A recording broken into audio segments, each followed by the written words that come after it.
Hey guys, welcome to a new video. I'm Stephanie West. I'm an LPC here in the state of Michigan.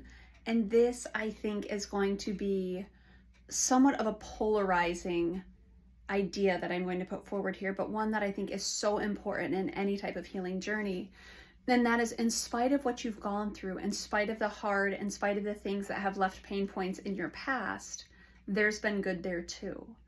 And so I was teaching my college juniors this last term, and I asked them, and these are psychology students. There's a story there about why someone wants to better understand human behavior in the brain. Often there's people, and this isn't universal, but often people in those classes have experienced a lot of pain and are trying to make sense of the world. And they want to go on to be things like clinical helpers, social workers, as someone in pastoral leadership, because they've experienced pain and they want to be a helper in someone else's story. So that's very commonly the demographic that I intersect with in psychology classes that aren't intro to psych, which everyone has to take, but these are the later level psychology classes where people choose to be there because they want to learn more about human behavior. And in that class, I asked the question, how many of you can come up with good things that your parents did? And no one raised their hand. And I said, okay, how many of you can come up with things that you learned? Specifically, we were talking about discipline. Was there anything good that you found in your parents' discipline style? Nary a word, no peeps. Most likely there was protest saying no, nothing good came of that. And I said to them, here's my concern. It doesn't sound like a very balanced understanding of your upbringing. Now, I get it. You're in this class. You want to do what you want to do related to the benefits of this class because you've had pain in your history. But you haven't only had pain in your history. And so I get it that some family of origins are really chaotic and they're really difficult, and there's actual damage and harm that happens in a lot of our stories. And there's good things too.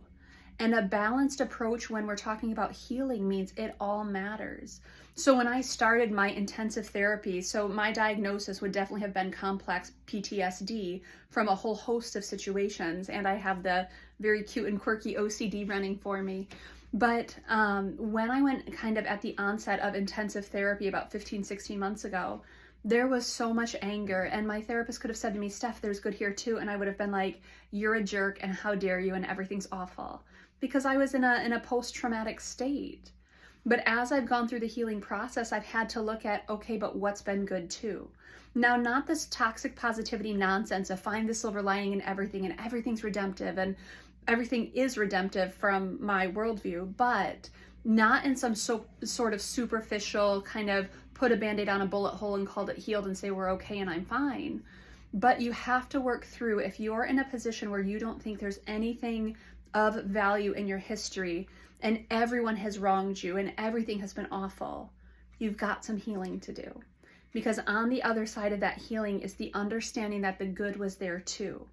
For some, there was copious amounts of good. And for some, we'll really have to kind of tease it apart and dive in and try to figure out what the payoff was in our upbringing. But there was good too. And so if you're someone who's sitting in kind of the angst and the discomfort of everything's awful, I want to encourage you to keep diving in and trying to sort through and process through what that awful was, because in the midst of that, we're going to find some gems. We're going to find some good things that happen too. And I understand that if this is having some sort of visceral reaction on your end where there wasn't good stuff, I'm just going to encourage you to work with someone to rewrite some of your understanding of what happened, because there's good stuff that's happened too. And I get it. Painful things along the way happened. And that's in my story and that's in many people's story. But there's good stuff too. And if we don't find it, then we don't have a balanced understanding of what's this all been about and what's it leading towards. And so this is something where, like I said, if you're early on in a healing journey or if you haven't started a healing journey and everything is terrible and awful and what I'm saying to you is very uncomfortable or even anger inducing, I get it. I've been there. And there's an opportunity to tease it apart, to process through it, to reorganize it, and understand that the good was there too. And so I want you to kind of look back in your history. If you're at a point where there's balance and you say, yeah, the bad stuff was there and I grew in these ways, or and I benefited in these ways, you're on a good trajectory. If you can't see the good yet, you got to keep diving in, because I assure you it will be there in some capacity. And maybe you need someone to hold your hand and help you find it. I'm someone who can help you with that. There are other trained clinicians who can help you with that. That's part of the healing process. Hopefully that's helpful.